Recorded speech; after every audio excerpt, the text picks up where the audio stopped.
ሰላም ጤና ስጥልን የጣና ቲቪ ተከታታይ ቤተሰቦቻችን እነሆ የሰዓቱን የጣቢያችን ዜና መረጃና ዜና ትንታኔዎችን ይዘንላችሁ ቀርበናል። አክብሮታዊ ግብዣችንን እያስቀደምን በቅድሚያም አበይቶችን እናቀርብላችኋለን።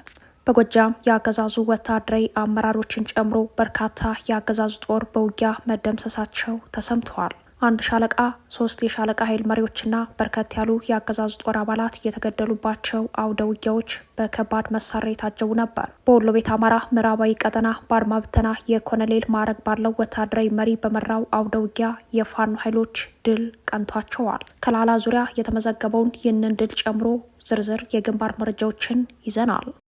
ከዕለቱ ሰበር የግንባር መረጃዎች አንዱ 31 የአገዛዙ ወታደሮች 2 የቡድን ጦር መሳሪያና 29 ክላሽ ይዘው ፋኖን ተቀላቀሉ የሚል ነው። ይህም የብልጽግና ሰራዊት በመናር ላይ ለመሆኑ ዋናው ማሳያ ሆኗል። የአገዛዙ ጦር መፍረስንና ጦሩ ራሱን በራሱ የሚበላ ኃይል ስለመሆኑ የወታደራዊ ጉዳይ ተንታኞችን እይታ በመረጃ ትንታኔያችን ቃኝተነዋል።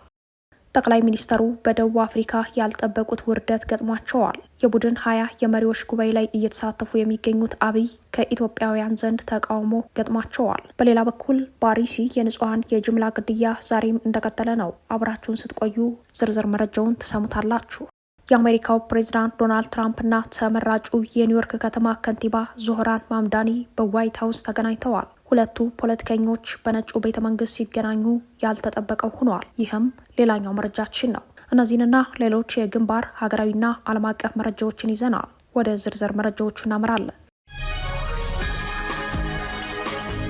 በጎጃም የአገዛዙ ወታደራዊ አመራሮችን ጨምሮ በርካታ የአገዛዙ ጦር በውጊያ መደምሰሳቸው ተሰምተዋል። በወሎ ምዕራባዊ ቀጠና የፋኖ ኃይሎች ድል ቀንቷቸዋል። አፋብሃ ቴዎድሮስ እዝ በግንባር መረጃው ላይ እንደገለጸው በበርካታ የጎጃም ቀጠናዎች ውጊያዎች የተካሄዱ ሲሆን በዛሬው ዕለት ህዳር 13 ቀን በቋሪት ወረዳ ከባድ አውደ ውጊያ መዋሉን፣ በዚህ ውጊያ የአገዛዙ ወታደራዊ መሪዎችን ጨምሮ በርካታ የጥምር ጦሩ መደምሰሳቸውን ገልጸዋል። በዚህ አውደ ውጊያ ከተገደሉት የአገዛዝ ጦር አዋጊዎች አንደኛው ሻለቃ መሪ መሆኑን የገለጸው አፋብሃ ቴዎድሮስ እዝ ሌሎች 3 የሻለቃ ኃይል መሪዎች በውጊያ መሞታቸውን፣ ቁጥሩ በውል ያልታወቀ በርካታ እግረኛ ተዋጊ ሰራዊት እንዳለቀም በግንባር መረጃው ላይ ተመላክተዋል። አውደ ውጊያው የአገዛዙን ሰራዊት ደካማ የውጊያ አቅም ያሳየና የፋኖ አባላትን የመታገል ስነ ልቦና ያነቃቃ ነበር ያለው እዙ የፋኖ ተወርዋሪ የኮማንዶ አባላት በቋሪቱ አውደ ውጊያ በአይነቱ ለየት ያለ ጀብድ ፈጽመዋል ሲል የአውደ ውጊያ ውለውን ገልጸዋል። የውጊያ ብልጫ የተወሰደበት የአገዛዙ ጦር በዚያው በቋሪት 2 ንጹሃን ገሎ ማፈግፈጉ ታውቋል።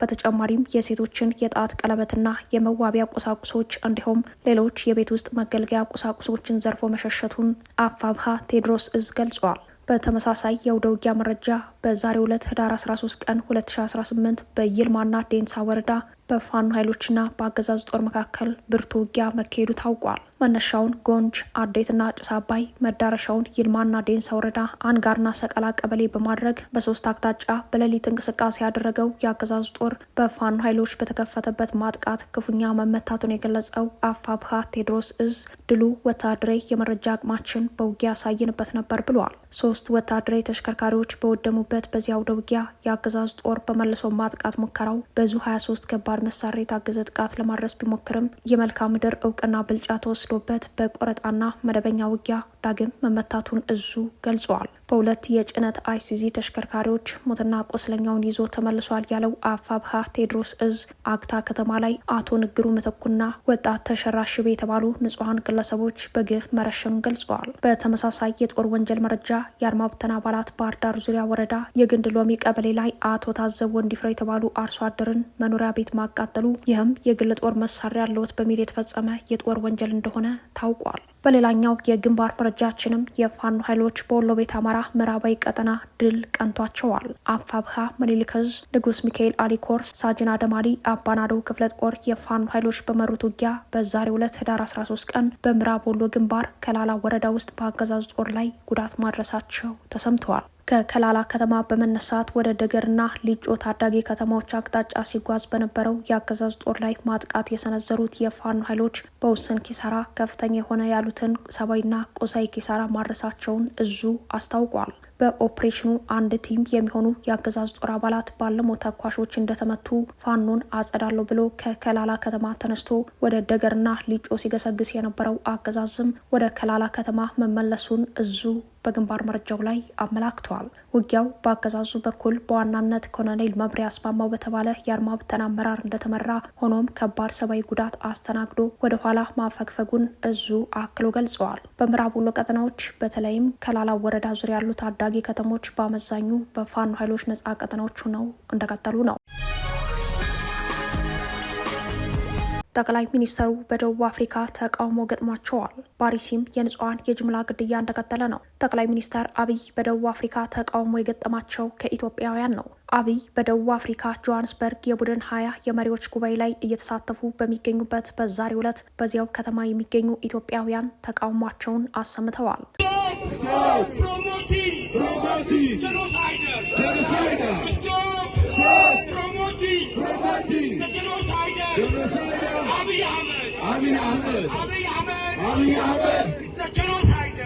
በደቡብ አፍሪካ የሚኖሩ የአማራ ተወላጆች ብቻ ሳይሆን የደቡብ ኢትዮጵያ ተወላጆችን በተሳተፉበት ተቃውሞ የአብይ አህመድ አገዛዝ በሕዝብ ላይ የሚፈጽመውን ግፍና ሰቆቃ የሚያወግዝ ተቃውሞ ተካሂዷል። በአማራ ላይ የተከፈተው የዘር ጭፍጨፋ ይቁም፣ በአማራ ሕዝብ ላይ የቀጠለው ጦርነት እንዲቆም፣ ዓለም አቀፍ ማህበረሰብ ጣልቃ ይግባ፣ የጦር ወንጀለኞች ላይ ገለልተኛ ምርመራ ይደረግ ወዘተ የሚሉ ጥያቄዎች የቀረቡበት የተቃውሞ ሰልፍ በሌሎች ከተሞች እንደሚቀጥል አስተባባሪዎቹ ተናግረዋል። ይህ በእንዲህ እንዳለ በአርሲ የንጹሃን የጅምላ ግድያ እንደቀጠለ ስለመሆኑ ተሰምተዋል። የአማራ ተወላጆችና የኢትዮጵያ ኦርቶዶክስ ተዋሕዶ አማኞች መታረጃ ቦታ በሆነው ምስራቅ አርሲ ተከታታይ የጅምላ ጥቃቶች እንደቀጠሉ ነው። ዛሬ በምስራቅ አርሲዋ ሸርካ ወረዳ የአንድ ቤተሰብ አባላት ሌሊቱን መገደላቸውን የአካባቢው ምንጮች ለጣቢያችን ዘጋቢ ተናግረዋል። እንደ አካባቢው ምንጮች አራተኛው የጥቃቱ ሰለባ ቆስሎ መትረፉ ታውቋል። በሸርካ ወረዳ ጋዶ ጉና ከተባለው ከተማ በግምት 10 ኪሎ ሜትር ይርቃል በተባለው ስፍራ የተፈጸመው ይህ ጥቃት ህዳር 12 ለህዳር 13 አጥቢያ ሌሊቱን የተፈጸመ ጥቃት እንደሆነ ነዋሪዎቹ ገልጸዋል። አርብ ለቅዳሜ አጥቢያ በተፈጸመው ጥቃት ሶስቱም የኢትዮጵያ ኦርቶዶክስ ተዋሕዶ ክርስትና እምነት ተከታይ መሆናቸው ታውቋል። በአርሲ በተለይም በምስራቅ አርሲ ዞን ውስጥ በ5 ወረዳዎች ማለትም ጉና፣ ሸርካ፣ ሆንቆሎ፣ ዋቤ፣ መርቲ ወረዳዎች በእምነት፣ በብሔር፣ በቋንቋ ተናጋሪነት ማንነትን መሰረት ያደረጉ ተከታታይ ግድያዎች መፈጸማቸው የቀጠለ ሲሆን በጥቅምት ወር ብቻ ከ25 በላይ የኢትዮጵያ ኦርቶዶክስ ተዋሕዶ ክርስትና እምነት ተከታይ ምዕመናን በጅምላና በተናጠል መገደላቸውን ቋሚ ሲኖዶሱ ባወጣው መግለጫ መግለጹ ይታወሳል። ባሳለፍነው ሳምንት ወር ህዳር 5 ቀን 31 ንጹሃን ዜጎች መታገታቸው አይዘነጋም። በአርሲ መርቲ ወረዳ አቦምሳ ከተማ ለመድረስ ጥቂት ኪሎ ሜትር ሲቀረው ልዩ ቦታው አይፋ ዳገት በተባለ ቦታ ላይ የታገቱ 31 ንጹሃን ዜጎች የት እንደደረሱ እስካሁን የታወቀ ነገር የለም። በአርሲ የሚፈጸሙ የጅምላ ግድያ፣ እገታዎችና ዘረፋዎች ዙሪያ የወንጀሉ ባለቤት ናቸው የሚባሉ የታጠቁ ኃይሎች አንድም ቀን ተይዘው ለህግ ተጠያቂ ሲሆኑ ታይቶ አይታወቅም። ይህንን ተከትሎ ጥቃቱ በኦህዴድ ብልጽግና መዋቅራዊ ድጋፍ ቀጥተኛም ሆነ ቀጥተኛ ባልሆነ ተሳትፎ እንደሚፈጸም የብዙዎች እምነት ሆነዋል። በተለይም በአርሲ የሚኖሩ የጥቃቱ ሰለባዎች ኦነግ ሸኔም ሆነ መንግስት ነኝ የሚለው አካል ለእኛ ልዩነት የላቸውም፣ ሁለቱም እየገደሉን ነው ሲሉም በተደጋጋሚ ተደምጠዋል። አገዛዙ በአርሲ ለቀጠለው የኢትዮጵያ ኦርቶዶክስ ተዋሕዶ አማኞች ግድያ ኃላፊነት መውሰድ አለበት የሚሉት የጉዳዩ ተከታታዮች በተለይም ምስራቅ አርሲ ውስጥ በእምነት፣ በብሔር፣ በቋንቋ ተናጋሪነት ማንነትን መሰረት ያደረጉ ተከታታይ ግድያዎች በተፈጸሙበት ወቅትና አሁንም ለቀጠለው የጅምላ ግድያ በቀጥታ ይሁን በተዘዋዋሪ እጁ አለበት ብለዋል። እነዚህ ተከታታይ ግድያዎች በቀጠሉበት በዚህ ጊዜ የኢትዮጵያ ኦርቶዶክስ ተዋሕዶ ጠቅላይ ቤተ ክህነት አንድ ጊዜ ብቻ መግለጫ ከማውጣት ባለፈ ዝምታን መርጧል። የጠቅላይ ቤተ ክህነቱ ዝምታ ፖለቲካዊ ጫና እንደሆነ ቢታመንም ዝምታው ብዙዎች ምዕመናን ያሳዘነ ጉዳይ ሆነዋል።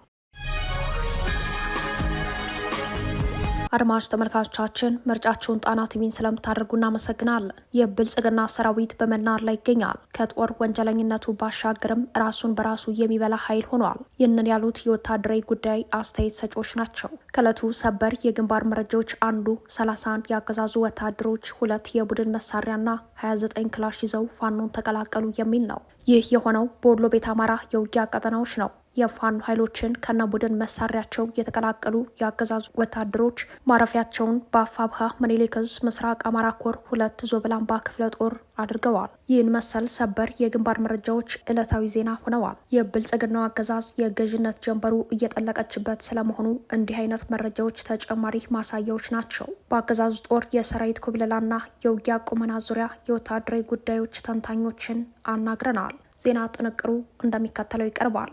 የወታደራዊ ጉዳይ ተንታኞች ቀደም ሲል የኢትዮጵያ መከላከያ ሰራዊት ይባል የነበረው ተቋም ዛሬ ከፍ ሲል የኦህዴድ ብልጽግና ወታደራዊ ክንፍ፣ ዝቅ ሲል የአብይ አህመድ የግል ዙፋን ጠባቂ ሆኗል ሲሉ የሰራዊቱን ወገንተኝነት ይገልጹታል። ወገንተኝነት በህወሓት ኢህአዴግ ጊዜም ነበር የሚሉት ተንታኞች የብልጽግናውን ዘመን በአውዳሚው ጦርነት ራሱን የሚበላ ሰራዊት መሆኑን ያስረዳሉ። ወታደራዊ ክሽፈቱን ሲያስረዱም ኢትዮጵያ ዛሬ ከውጭ ወረራ የሚከላከልላት መከላከያ የሌላት ሀገር ሆናለች። ይህም ሆኖ አገዛዙ ድንበር ተሻጋሪ ጦርነት ያለማል ሲሉ ያለበትን ቁመና ገልጸውታል። አብይ አህመድና የዙፋናቸው ጠባቂ የሆኑ ጄኔራሎቻቸው በየሚዲያው የወጡ የሚቀጥፉት ቅጥፈት ኢትዮጵያ መከላከያ የሌላት ሀገር የመሆኗን ሀቅ አይቀይረውም የሚሉት የወታደራዊ ጉዳይ ተንታኞች ሰራዊቱ ከጦርነት ወደ ሌላ ጦርነት በመሻገሩ ከፍተኛ መሰላቸት እንዳሳየ ይገልጻሉ። በተለይም ይላሉ የወታደራዊ ጉዳይ ተንታኞች የብልጽግናው ሰራዊት አሁን ከአማራ ህዝብ ጋር የገባበትን ጦርነት እንደማያምንበት፣ ለዚህም በኩብለላና እጅ በመስጠት ራሱን ለማዳን የሚያደርገውን የሰራዊቱን ሩጫ ማሳያ አድርገው ያቀርቡታል። በሌላ በኩል በሰራዊቱ አመራሮች መካከል ከፍተኛ የሆነ የዝርፊያና ማህበራዊ ብልግና ፍክክር እንጂ የወታደራዊ ሳይንስ ጥበብ ፍክክር የላቸውም የሚሉት የወታደራዊ ጉዳይ ተንታኞች የብልጽግና ጄኔራሎች ፍክክራቸው በዘረፋ ላይ እንደሆነ ያስረዳሉ። የብልጽግና ሰራዊት የድል ውጊያ የሚመራ አንጎል የለውም የሚሉት ተንታኞች የሰራዊት ጉዳጅ የመፈጸም አቅም ከጊዜ ወደ ጊዜ እየተዳከመ መምጣቱን ይገልጻሉ። ብልጽግና በሚዲያ ፕሮፓጋንዳው እየተገነባ ነው የሚልለት ሰራዊቱ በውስጡ የዘር ፖለቲካ ገብቶ አንድነቱን አጥቶ እየተናደ እንደሚገኝ የሚያስረዱት ተንታኞች አሁናዊ ሁኔታዎችን ሲያስረዱ 4 ነጥቦችን ያነሳሉ። አንደኛ፣ ከሰራዊቱ እየከዳ የሚኮበልለው ቁጥሩ እጅግ ጨምሯል። ሁለተኛ፣ ሰራዊቱ የሚዋጋለት ዓላማ የለውም፣ በከፍተኛ ሁኔታ ተሰላችቷል። ሶስተኛ፣ ሰራዊቱ በህዝብ ዘንድ ገዳይና ዘራፊ ተደርጎ ይቆጠራል፣ ከህዝብ ተነጥሏል። አራተኛ፣ እግረኛ ተዋጊውን ለመደገፍ ኮማንዶ ሪፐብሊካን ጋር የባህር ኃይል ወደ ውጊያ ያልተጣደ ኃይል እንደሌለ በማንሳት በዚህ ሁሉ ወታደራዊ ስምሪት ውስጥ ግን ጠብ ያለ ውጤት እንደሌለ ያስረዳሉ። እንደ ወታደራዊ ጉዳይ ተንታኞች ድምዳሜ ይህ የአንድ ፓርቲና ግለሰብ ወንበር ጠባቂ የሆነ ሰራዊት በሀገር ውስጥ ውጊያ ተጠምዶ ወሳኝ አቅሞችን በማጣቱ ኢትዮጵያን መከላከያ የሌላት ሀገር አድርጓታል ይላሉ። በብልጽግናው አለቃ አጥፍቶ ጠፊ ድሮኖችን እያመረትን ነው፣ ኢትዮጵያ የሚቃጣባትን ወረራ ለመመከት የሚያስችል በቂ አቅም አላት፣ የውጊያ ክፍተቶቿን የሚያሟሉ ነገሮችንም ማምረት ጀምራለች ሲሉ ቢደመጡም ሰራዊታቸው በሀገር ውስጥ ውጊያ ክፉኛ ተመቶ የውጊያ ቁመናውን ያጣበት ሁኔታ እንደተፈጠረ ወታደራዊ ተንታኞች ያስረዳሉ። ኢትዮጵያ በከፍተኛ ሁኔታ የሳይበር ጥቃት ኢላማ ሆናለች ተባለ። አፍሪካ በሰው ሰራሽ አስተውሎትና በተፋጠነ ዲጂታላይዜሽን የተነሳ የሚፈጽሙባት የሳይበር ጥቃቶች በከፍተኛ ፍጥነት እየተባባሱ መምጣታቸውን፣ ከነዚህ ውስጥ ኢትዮጵያ በከፍተኛ ሁኔታ የሳይበር ጥቃት ኢላማ መሆኗን ቼክፖይንት ሶፍትዌር ቴክኖሎጂስ በ2025 የአፍሪካ የሳይበር ደህንነት በወጣው ሪፖርት ላይ አመላክተዋል። ኢትዮጵያ በአህጉሪቱ በብዛት ኢላማ እየሆነች ያለች ሀገር ሆናለች ያለው ሪፖርቱ በአሁኑ ጊዜ በአፍሪካ ያሉ ድርጅቶች በሳምንት በአማካኝ ከ3000 በላይ የሳይበር ጥቃቶች እንደሚገጥሟቸው አስታውቋል።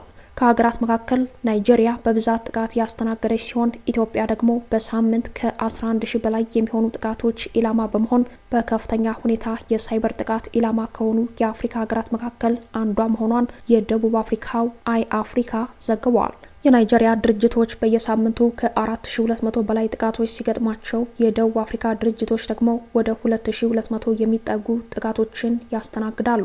ሪፖርቱ ላይ እንደተመለከተው በኢትዮጵያ በተከታታይ እየተፈጸመ ያለው የሳይበር ጥቃት ያልተለመደ በሚል ተገልጿል። ድርጅቶች በወረቀት ላይ ከተመሰረተ አሰራር ወደ ዲጂታል ስርዓቶች ሲሸጋገሩና የክላውድ አገልግሎቶችን መጠቀም ሲጀምሩ ለሳይበር ጥቃት ተጋላጭ የመሆን እድሎች እየሰፋ በመሄድ ለጠላፊዎች በርካታ አጋጣሚዎች እንደሚፈጥር በሪፖርቱ ላይ ተመላክተዋል። በቅርቡ ኢንተርፖል ኢትዮጵያ በሳይበር ጥቃት ቀዳሚ ኢላማ ከሆኑ የዓለም ሀገራት ተርታ መመደቧን ማስታወቁም አይዘነጋም። ኢንተርፖል በወጣው አዲስ ሪፖርት መሰረት በ2024 ዓ.ም በሳይበር ጥቃቶች ከዓለም አቀፍ ደረጃ በላቀ ሁኔታ ኢላማ የተደረገችው ሀገር ኢትዮጵያ ናት ብለዋል። በኢንተርፖል አፍሪካ የሳይበር ስጋት ግምገማ ሪፖርት 2025 ውስጥ የተካተተው ይህ መረጃ እንደሚገልጸው የኢትዮጵያ ወሳኝ መሰረተ ልማቶች መንግስታዊ ተቋማትን፣ የፋይናንስ አገልግሎቶችንና ዋና ዋና የልማት ፕሮጀክቶችን ጨምሮ ተደጋጋሚና ውስብስብ የሳይበር ስጋቶች እየገጠሟቸው ነው።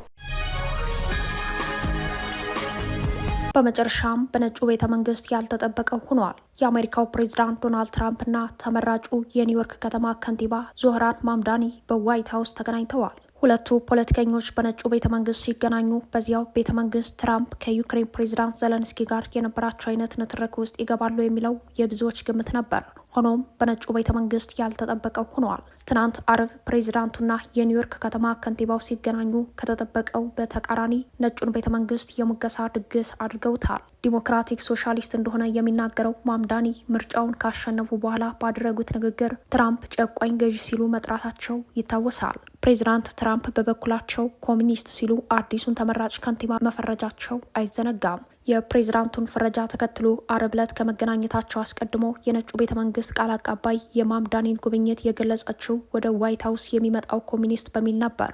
ፕሬዝዳንቱና ከንቲባው በነጩ ቤተ መንግስት ኦቫል ኦፊስ ጎን ለጎን ሲቆሙ ግን ያልተጠበቀ የወዳጅነት ድምጸት ተላብሰው ታይተዋል። ይህም የብዙዎች መነጋገሪያ ሆነዋል። በቆይታቸው ሁለቱም በኒውዮርክ ያለውን የኑሮ ውድነት ቀውስ ለመፍታት ያላቸው ፍላጎት ደጋግመው ሲገልጹ አምሽተዋል። በርካታ ጊዜያት ፈገግታ እየተለዋወጡ ተመልካችን አስገርመዋል። ትራምፕ ከማምዳኒ ስለተሰነዘሩባቸው ፖለቲካዊ ትንኮሳዎች ከጋዜጠኞች የቀረቡላቸው ጥያቄ ጭምር የመለሱት በተዝናና አኳኋን መሆኑ የጉዳዩን መነጋገሪያ ጨምሮ ታይተዋል። ሁኔታው ለፖለቲካ ታዛቢዎች ያልተገመተ ነበር ተብለዋል። ይህ የወዳጅነት መንፈስ በአውሮፓውያኑ አዲስ ዓመት ማምዳኒ የከንቲባነት ስልጣኑን ሲረከቡ ስለመቀጠሉ ግን የብዙዎች ጥርጣሬ ቢሆንም ፕሬዚዳንት ትራምፕ በነጩ ቤተ መንግስት የተቀበሏቸውን የኒውዮርኩን ተመራጭ ከንቲባ እደግፈዋለሁ ሲሉ ተሰምተዋል። ትራምፕና ማምዳኒ በግል ያደረጉትን ውይይት አጠናቀው ጋዜጠኞች ፊት ለቀረቡላቸው ጥያቄዎች ምላሽ በሰጡበት ወቅት ማምዳኒ እጅግ ትልቅ ከንቲባ ይሆናል ሲሉ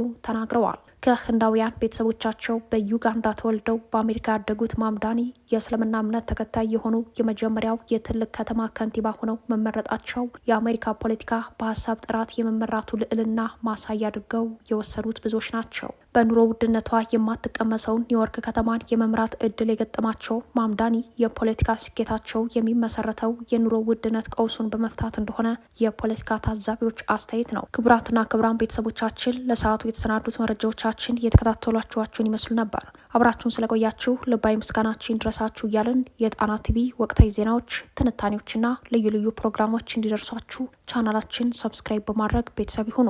በተሳትፎ የትግል ሚዲያው እንዲያጠናክሩ ጥሪያችን እናቀርባለን። ጣና ቲቪ ከሀቅ ጋር